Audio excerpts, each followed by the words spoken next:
Última hora de mercado de criptomonedas donde veremos cómo Bitcoin sigue con dificultades para dar continuación a ese movimiento alcista iniciado días atrás y cómo de forma evidente eso aumenta la presión bajista para el corto plazo. De todos modos, analizaremos un patrón que puede darle la vuelta a la tortilla y darle continuación alcista tanto en Bitcoin como SP500, Nasdaq y demás índices americanos. Antes de pasar a hacer la predicción de Bitcoin para las próximas horas, vamos a analizar cuál es el calendario económico, por qué China está realmente en problemas económicos, cuáles son las economías que están creciendo en tiempos de recesión y también hablaremos de cómo está el fondo de recuperación de la industria de las criptomonedas. Antes de ello, os quiero dejar con una pequeña colaboración con Ledger. Sabéis que he estado hablando estos días atrás sobre Ledger de forma totalmente altruista para informar y bueno, lo han visto y me han propuesto esta pequeña colaboración, así que os dejo con una mini integración y pasamos ya con el vídeo. Bueno, aquí tenéis la web de Ledger. Antes de nada, comentaros un par o tres de cosas. Abajo en el primer comentario fijado tenéis mi link de referidos de Ledger, evidentemente, por si os interesa lo que os voy a explicar, queréis invertir en vuestra propia protección, ahora creo que es un buen momento para ello, y pues bueno, comprar uno de estos Ledgers que vamos a comentar a continuación. Si vosotros le recomendáis Ledger a otra persona, evidentemente pasadle vuestro propio link. Esto es algo que es público, que es para todo el mundo, no le paséis el mío, ¿vale? Así os quedáis vosotros esas pequeñas comisiones. Luego, creo que es buena idea abrir con esta noticia y es que Binance, que está pues ahora mismo en el punto de mira para bien, está como se ha representado como la entidad que va en pro de las criptomonedas, que intenta proteger, que intenta preocuparse por el cliente, que intenta preocuparse por el usuario, pues se ha unido a Ledger Live. La verdad que creo que es una buena alianza porque ambas plataformas pues bueno, se relacionan bastante bien. Entonces, yendo directamente al grano, antes de nada comentaros que estamos a 30 euros gratis en Bitcoin de descuento para Ledger, aprovechando que estamos en Black Friday, ¿vale? Así que evidentemente hablaremos de cuál es el mejor Ledger para comprar, pero evidentemente yo aprovecharía esta oportunidad porque no solo el momento lo requiere, sino que también pues bueno, os lleváis esa oferta que Ledger regala esos 30 euros en Bitcoin cuando compráis uno de los dos. Entonces veréis que tenemos el Nano X y el Nano S Plus. Yo tengo los dos, es más, tengo 4 Ledgers en total, utilizo uno o utilizo otro en función de lo que me interesa, pero considero que con el Nano S Plus ya es suficiente, son unos 80 euros, vais a tener un descuento de 30 euros aproximadamente por comprarlo, así que os sale un poquito más barato. En ese sentido, ¿cuáles son las ventajas del Nano S Plus? Pues bueno, le clicáis y aquí podréis acceder a ello. Como podéis ver, pues bueno, vas a poder proteger todos tus activos y explorar la Web3 con este nuevo Ledger y pues bueno, al final tiene diferentes funcionalidades que hasta ahora no habían. En realidad, Ledger ha evolucionado bastante, no es solamente una billetera donde guardas tus criptomonedas y ya está. Evidentemente, puedes comprar, tienes más de 5.500 tokens disponibles, va a través de USB-C y como podéis comprobar, si bajamos para aquí abajo a las ventajas, podéis ver que puedes acceder a todos los servicios inteligentes, aplicaciones DeFi, NFTs y mucho más. Antes esto no estaba disponible, pero como os digo, ha avanzado bastante. Luego, pues bueno, también tenéis el Nano X, perdonad, es un poquito más caro, tiene más posibilidades. ¿En qué sentido? Pues bueno, está disponible para iOS y Android, va a través de Bluetooth. Bueno, al final sigues teniendo los más de 5.500 tokens y puedes conectar a través de DeFi y NFTs. Por eso comento que considero que lo mejor actualmente es adquirir el Nano S Plus. En este caso, el descuento es de 20 euros o 20 dólares en Bitcoin gratis. Si comprarais el Nano X, pues bueno, serían 30, pero claro, también es un poquito más caro, ¿no? Pero personalmente considero que para lo que se tiene que hacer con el Nano S Plus es más que suficiente. Así que nada, abajo en el primer comentario fijado, recuerda que tienes mi link por si tienes algún interés en comprarte uno de los dos. Yo personalmente te lo recomiendo, creo que es buen momento para invertir en seguridad y más aprovechando este descuento de Black Friday. En cuanto a calendario económico, no vamos a tener demasiado movimiento durante la jornada de hoy y esto seguramente se va a contagiar de la volatilidad en los índices y criptomonedas. Lo veremos un poco más adelante, pero recordad que esta semana no era la más importante de todas, al menos en cuanto a calendario. Sí que técnicamente tenía varios conceptos importantes, pero lo importante o el grueso de la volatilidad se concentraba en el miércoles cuando, sobre todo, íbamos a tener las actas del FOMC. Una vez comentado esto, pasamos a jueves, donde ya Estados Unidos ni abre por el Día de la Acción de Gracias, y justamente hoy seguimos en Día de Acción de Gracias, donde Estados Unidos va a cerrar temprano, a las 13 de, evidentemente, su uso horario, ¿no? Luego, pasando a lo que vamos a tener durante la jornada de hoy, hemos visto PIBs en Alemania, que en cierta medida han sido un poco neutros, sí que evidentemente enseñan contracción, pero tampoco es una contracción que llegue a ser incluso negativa. En este sentido, tenemos que tener presente que el PIB trimestral se va presentando varias veces hasta que se da con la cifra exacta, y ya pasando un poco a la situación de lo que nos espera el resto de jornada, a las 18:00 UTC+1, para los que seáis de otro uso horario, tendremos declaraciones nuevamente de Guindos, que es el vicepresidente del Banco Central Europeo. Tampoco se espera demasiado movimiento. Primero porque en Europa ya estaremos cerrados, cierra antes, sí que estarán abiertos los futuros, pero el mercado, lo que sería la cotización de los índices europeos, ya ha cerrado hace un poquito, y luego porque Estados Unidos también va a estar cerrado o le quedará muy poco para cerrar. Entonces, yendo un poco a las noticias, empezaremos por el fondo de recuperación. Fijaros que ya sabéis que Binance, de la mano de CZ, propuso o puso encima de la mesa hablar o sacar este fondo. Al final, el tecnicismo es Fondo de Recuperación denominado como Iniciativa de Recuperación de la Industria, o IRI por sus siglas, ¿ok? Está destinado a respaldar el futuro de la Web3. No es un fondo de inversión, muy importante, y se va a empezar con 1.000 millones y se quiere pasar a 2.000 millones, ¿vale? La intención real es aumentar la cantidad a 2.000 millones en un futuro cercano. Fijaros qué entidades incluye este fondo: Jam Crypto, Polygon Ventures, Aptor Lab, Animoca Brands. O sea, hay entidades importantes, ¿ok? Si pasamos un poco al objetivo, el objetivo es, como se menciona en este mismo artículo, ayudar a las empresas más prometedoras de la industria y de más calidad que puedan enfrentar algún tipo de dificultad financiera en el corto plazo, ¿ok? Es una especie de soporte en el corto plazo para darle ese impulso a diferentes empresas. Entonces, yendo directamente a la situación económica en China, China es como un mundo aparte, ya lo sabemos, y sigue R que R con todas estas medidas importantes de COVID. Sigue destacando infinidad de casos, prácticamente, no infinidad, pero sí miles y miles, ahora lo iremos viendo. Y es que los pasos de mano dura y ampliamente aplicados envían una fuerte señal de que el país y sus líderes realmente no están listos para una reapertura sostenida de casi 3 años después de todo lo que ha sucedido. Es decir, después de 3 años de toda el timeline de COVID, desde que se detectó hasta que se fue expandiendo, restricciones, confinamientos, etcétera, etcétera, China sigue sin estar preparada para afrontar una vida normal o relativamente normal como hay en tantos otros países. En noviembre, fijaros, en noviembre el gobierno publicó un plan de 20 puntos para refinar algunos controles de virus, como reducir los periodos de cuarentena y aliviar las restricciones a los contratos cercanos. Diría, no sé en qué país, pero yo creo que en España ahora mismo, incluso con COVID, diría que puedes ir a trabajar si los síntomas son muy leves, etcétera, etcétera. Evidentemente, tomando todas las precauciones, lavado de manos, mascarilla, etcétera, etcétera. Pero en China aún siguen publicando 20 puntos para un poco remodelar esos controles y esas restricciones, ¿no? Además, China está con problemas bastante graves económicamente hablando por toda la crisis inmobiliaria que tiene, está con revueltas importantes, en fin, manifestaciones, etcétera, etcétera, ¿no? Es decir, está en una situación realmente complicada. Fijaros, el miércoles se reportaron 30.000 nuevas infecciones de COVID. 30.000 nuevas infecciones de COVID. Se han impuesto nuevas restricciones en la vida diaria y la actividad económica en ciudades como Beijing, Guangzhou y Tianjin.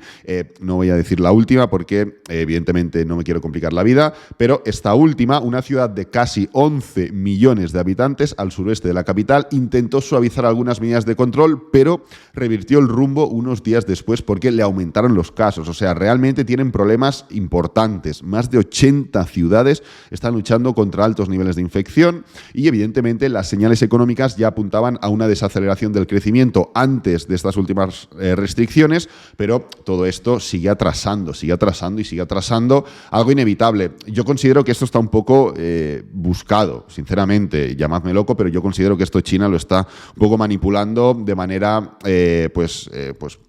consciente, ¿sabéis? O sea, creo que lo está haciendo aposta, por hablar mal.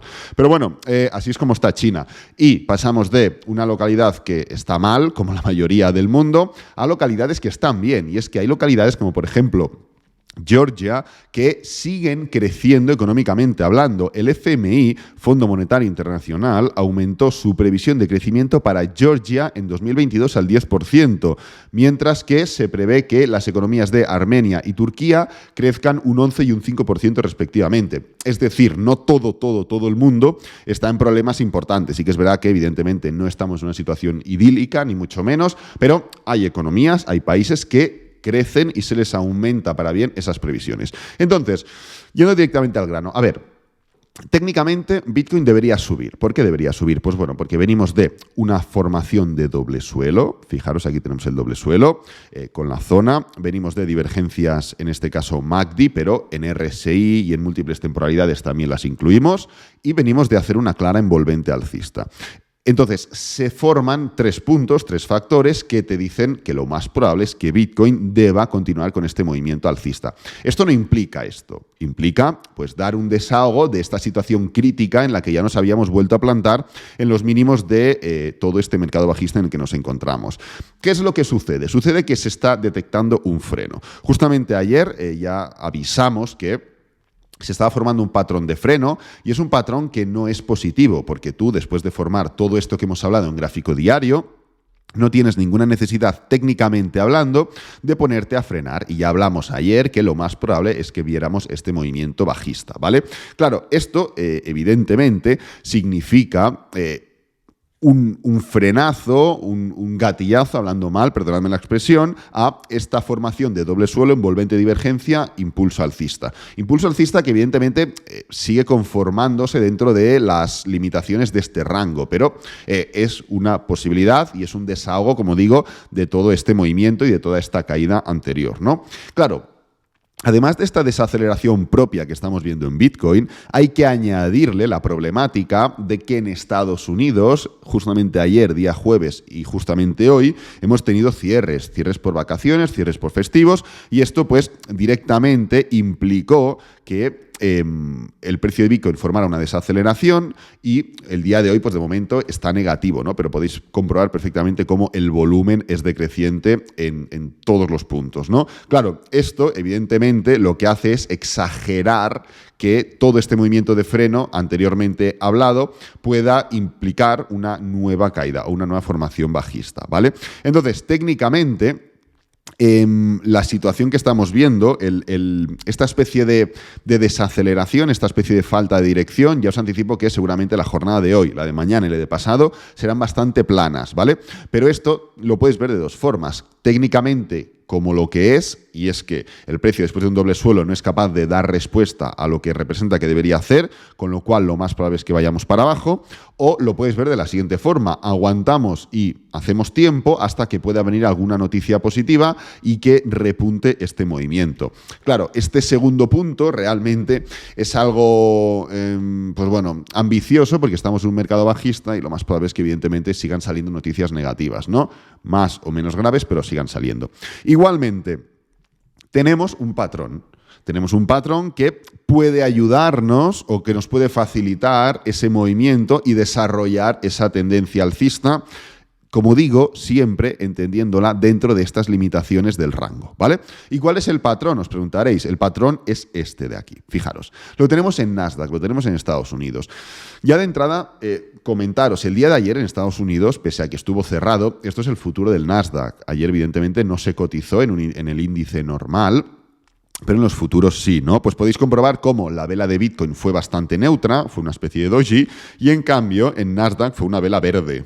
¿Vale? Pero ¿por qué hablo de este patrón? ¿Por qué comento este patrón? Que no es solamente este, es este compaginado de otro. Ahora veremos cuál es el otro. Pero fijaros cómo en Estados Unidos venimos de la clara tendencia bajista, evidentemente, en todo su esplendor, y fijaros qué es lo que hemos formado. Hemos formado un doble suelo bastante claro, con evidentes divergencias alcistas, lo cual te puede indicar que se puede formar un pullback, pero además hemos formado más temas importantes en cuanto a técnicamente hablando, ¿no? Impulso, pullback, impulso que evidentemente rompe los máximos anteriores, esta zona de los 11.500, los rompe de manera evidente, rompe las medias móviles, por lo cual ya no estamos haciendo mínimos decrecientes, pero no solo eso, sino que también estamos haciendo máximos crecientes, con lo cual es un principio de cambio de tendencia. Pero si nos centramos en el pullback, después de hablar de todas estas rupturas que ya son muy positivas para la tendencia, fijaros cómo después de eso podemos ver un pullback que nos lleva directamente hasta esta zona que anteriormente era de resistencia y ahora es de soporte. No solo converge el nivel de resistencia en cuanto a línea horizontal, sino que también tenemos niveles de resistencia diagonalmente hablando, móviles, que son las dos medias móviles, la de 50 y la de 20 diarias. Además, como podéis comprobar, está a punto de formarse este cruce donde la media móvil blanca rompe de abajo para arriba a la roja. Esto es un cruce de medias móviles bastante alcista, bastante común.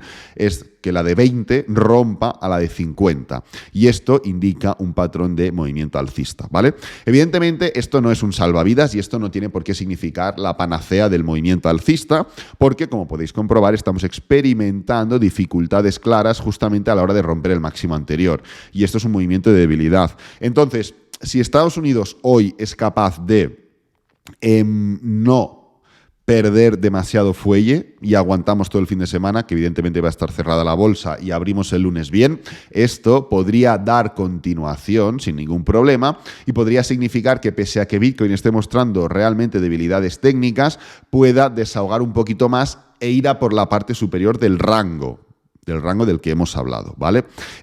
Otro detalle técnico es que, como podéis comprobar, bueno, lo podemos ver en gráfico diario incluso, el volumen es completamente decreciente en todo este movimiento bajista. Fijaros que el volumen es decreciente cuando el precio cae, con lo cual es una buena señal, es una señal interesante en este sentido, pero evidentemente tenemos que ser capaces de romper con esta debilidad que estamos viendo por motivos evidentes, y son los cierres en Estados Unidos. Hay otro punto, y con esto ya finalizaremos, y es el DXY. El DXY, sabéis que es el dólar contra una cesta de divisas extranjeras, y en este punto lo que estamos viendo es que tiene un patrón de movimiento bajista mucho más claro de lo que estamos viendo en Nasdaq en movimiento alcista y en Bitcoin en movimiento alcista. Esto es bueno porque representaría un desahogo también en este sentido, pero el patrón o el giro ya se formó hace tiempo. Esto es un gráfico diario, o sea, hace días que venimos hablando de este patrón, y ahora estamos viendo nuevamente esas dificultades a la hora de volver a formar un mínimo decreciente, con lo cual vuelve a estar aquí, vuelve a estar en este punto todo el kit de la cuestión, ¿vale? Si el DXY fuera capaz, porque en Bitcoin estamos viendo la correlación entre DXY y Bitcoin es divergente, que quiere decir que cuando el DXY sube, Bitcoin cae, y cuando Bitcoin sube, el DXY cae, ¿vale? Pues como podéis ver, el DXY está cayendo, con lo cual Bitcoin se supone que debería subir o debería tener esa probabilidad mayor de subida. No es una correlación completa, pero sí que es verdad que influye, ¿no? Bitcoin ha tenido problemas con temas individuales como FTX y demás, pero bueno, en este sentido, si el DXY fuera capaz, y aquí lo vemos en gráfico de 4 horas, de darle continuidad a este movimiento bajista, esto añadiría mucha más probabilidad a que Estados Unidos continúe, evidentemente, eso será casi seguro, y a que Bitcoin pueda continuar, ¿vale? Así que nada, un poco también tendremos que estar pendientes en este sentido. Estamos viendo un impulso, está formándose un pullback en estos niveles. Esto se puede entender como un freno.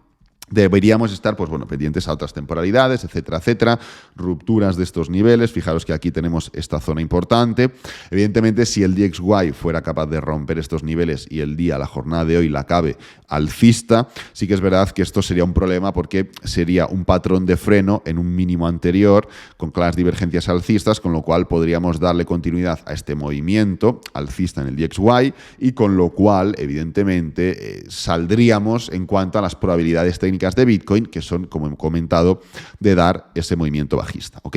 Así que nada, voy a dejar este vídeo por aquí, espero que te haya gustado, que te haya servido, que es lo importante. Si es así, dale me gusta, suscríbete y compártelo con amigos, con la familia, y nos vemos en el próximo vídeo. Adiós.